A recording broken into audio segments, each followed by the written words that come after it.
Good evening, brothers and sisters in the Lord. Tonight, I'd like to share about man's will, our choices in line with God's freedom.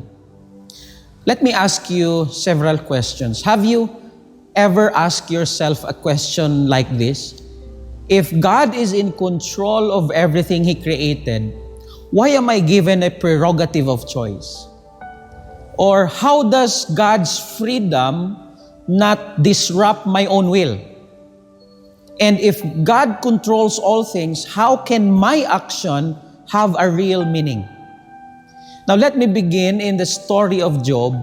Though the Lord gave Satan permission to bring harm to Job's possessions and children, and though this harm came through the evil actions of the Sabians and Chaldeans, as well as the windstorm, yun ho yung ginamit ng Diyos, Job looks beyond those secondary causes, and with the eyes of faith, he sees it all as from the hand of the Lord. Kinilala niya na galing yun lahat sa Panginoon. Inalaw ni Lord sa kanyang buhay. Sabi pa nga in Job 1:21, the Lord gave, and the Lord has taken away. Blessed be the name of the Lord.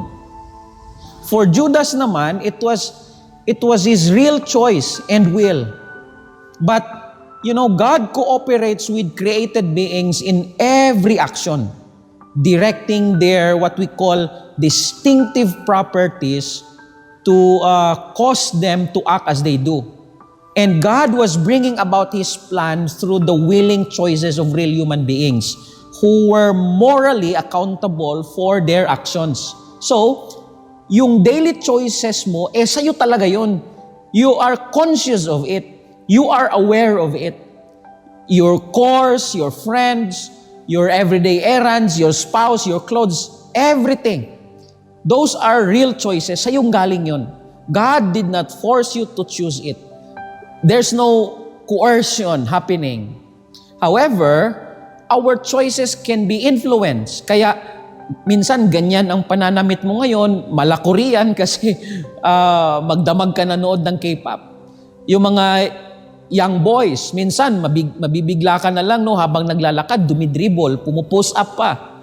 Kasi nga influence sila ng nasa paligid and mga nakikita nila at nababasa nila. Now, God has given us this very wonderful gift of free will. God gave us the freedom of choice. However, yung freedom na ito does not mean autonomy. Kasi yung auto means self, nomos means rule. So, i-combine natin, it literally means self-rule. So, God has not given us that absolute freedom. What God gave us, human beings, in creation was the ability to make choices, but that was limited. No? So, God has the wisdom and power to work through our desires to bring about His plan.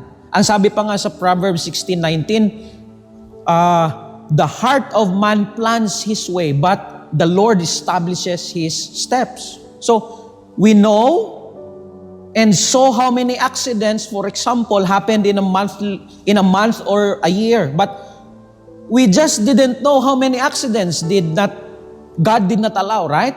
So God works in mysterious ways. We just don't know. We just can't explain within human knowledge and describe within human language. It's too much to comprehend. We cannot take it all in. Di natin maintindihan purong-puro. As for you and me, let's just, rest with this. There's a hymn. Ito yung content ng hymn. Sabi doon, judge not the Lord by feeble sense, but trust Him for His grace. Behind a frowning providence, He hides a smiling face. We just don't know and understand how God orchestrated every note of us to make a good music and melody.